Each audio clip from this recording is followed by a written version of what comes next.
Good morning, fourth graders. Today we are going to review what we learned yesterday just real quick, and then we're going to look at Unit 8, Lesson 17. We're still doing that adding and subtracting those fractions, but today we're going to look at subtracting from a whole or more than a whole. So reviewing yesterday's lesson is absolutely important today. So let's just take a quick peek at what we learned yesterday. Yesterday we talked about what would happen if we had 5, 6 minus 2, 6. How would we solve that problem? We said that our unit on the bottom has to stay the same. We're working with the same unit repeatedly. Very good. Sorry, my marker is being kind of snidgy there. And then our top is just a regular subtraction problem. So what is a 5 minus 2? 3. Very good. So I would have an answer of 3/6. 5 6 take away 2 6 would equal 3/6. That is a review of yesterday's work. We also had scenarios yesterday in our work where we had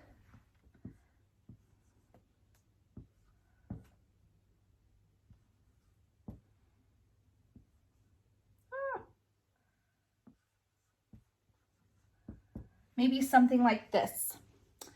12/5 minus 4/5.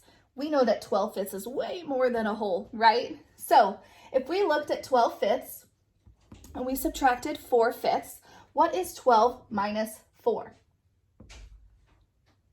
8, very good. And 5 stays the same because we are making sure that our units are the same across the bottom. Now, here's where we stopped yesterday and said, oh, wait a second. 8/5 is more than a whole. I'm going to switch markers. I'm not sure you can see that. 8/5, look at that, is more than a whole. So I need to use my number bond and break that apart. I know that 5/5 is equal to 1 whole. So how many fifths are left over? 3/5, because 5 plus 3 equals 8. So I would actually write 8/5 as a mixed number of 1 and 3/5. All right, that's just a quick review of what you learned yesterday that will be very, very, very helpful to you today. Okay, so let's take a peek at what we're Okay, our first problem is going to be 1 minus 3/8. So again, that means we're going to be taking away from the whole. Okay, we're going to take 3/8 away from this. So what I need to know first is how many eighths is this? So how can we rewrite a whole in fraction form? Yeah, we know that a 1 whole is equal to 8/8. Remember that a whole is always equal to the same number on the top as it is on the bottom of your fraction. That's going to be very important information for us to remember today. So if I rewrite 1 as 8/8, now I have 8/8 minus 3/8. I have a fraction minus a fraction here. That is much easier to solve. We can actually revert back to what we learned yesterday. What is 8 minus 3? 5. So 5, and then our unit stays the same. Very good. So 1 whole, and if I break this into eighths, I'm going to write on this. Here's half, fourth, eighths. Here's eighths. My lines aren't very straight, sorry. And I take away 1, 2, 3, 4, 5. How many pieces are left? 1, 2, 3. Absolutely perfect. So 1 whole minus those. I did that backward and none of you stopped me. Oh my goodness. Okay, let's try again. 1 whole, here it is broken into eighths. If I take away 3, 1, 2, 3, how many are left over? 1, 2, 3, 4, 5. So 1 whole, take away 3 is 5/8. Very good, guys. So again, I have to take this whole and I have to break it back down into this fraction of 8/8. before I solve to make things just nice and smooth and a little bit easier. Okay, let's try to bump it up a notch like we did yesterday. And we're going to start this time with a mixed number. So yesterday, some of our answers ended up looking like this when we got to the very, very end. Today, we're going to start with that. So I have here 1 1/5 minus 2/5.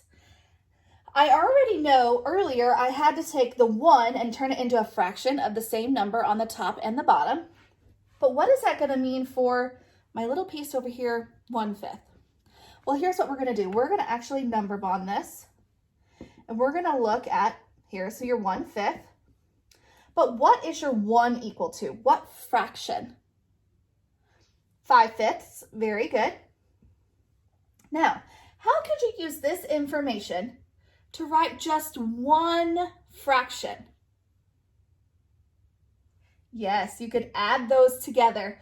5/5 plus 1/5 is equal to 6/5. Very good. So now what I can do is I'm going to rewrite it up here so you can see it. 6/5 minus 2/5. Does this look like a problem we learned about yesterday? Yeah, it absolutely does. So it's much smoother and much easier to subtract here. So fifths, our units are going to stay the same.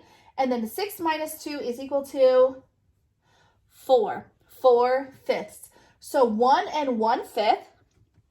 So here's my 1 whole. And I'm going to tag on 1/5 to it. Okay. And if I take away 2/5, which would be this, and then I'll cheat here and go do this. Another 5th. Oh my goodness, excuse me. Then I have this much left of my whole, which just so happens to be 4/5. Okay, guys, that is partially a lot of what your problem set is going to ask you, especially all on that number 2. It's going to have you just do some subtraction. There's going to be 2 questions where you have to break this apart and number bond your 1 whole, and then add in your fraction piece to come up with a improper fraction, is what we call that, when the numerator is bigger than the denominator. But there's one more part of your problem set today that's a little bit creative and fun that you get to do on your own. So let's take a peek at what that's going to ask you. It's going to give you 3 fractions with all the same units. So let's say it gives you 3/4, 2/4, 6/4. Okay? And it's going to ask you to write 2 subtraction problems and 2 addition problems using these fractions. So it's up to you, however you want to choose to do that. So I could say 3/4 plus 2/4 equals 5/4. So I use this one and this one.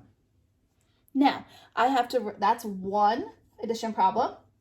So another addition problem might be 6/4 plus 2/4 equals 8/4.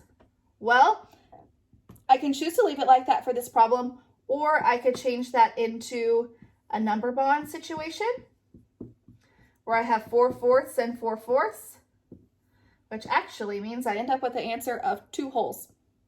So that could be my 2 addition problems. Pretty easy peasy.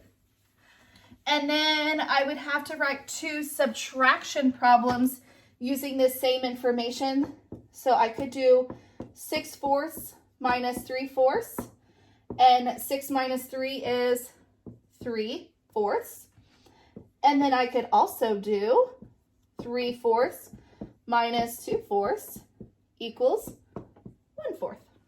Okay, so you get to choose how to order those 3 fractions, and you're just showing us 2 addition and 2 subtraction problems on those pieces of the problem set.